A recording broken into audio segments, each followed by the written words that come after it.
Germany, 1933 through 1945. The Nazis ran over 1,000 concentration camps. The first camp was established right after Adolf Hitler became the Chancellor of Germany. At first, the prisoners were a part of the Communist Party of Germany. Then, different groups were arrested.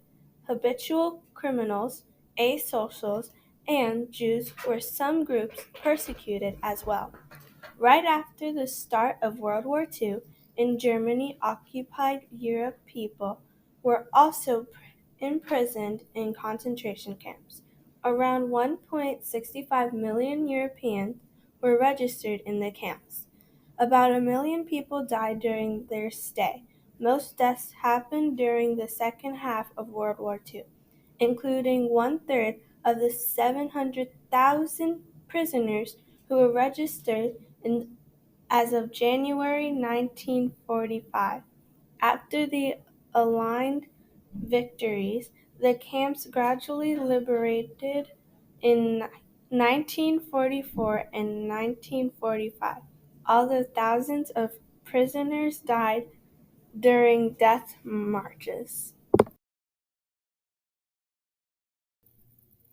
America, 1941 through 1946.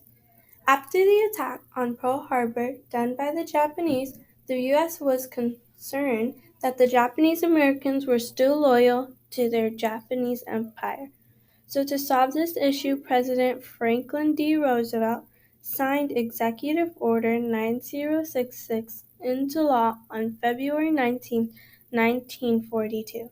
During this time, about 127,000 Japanese people lived in the continental U.S.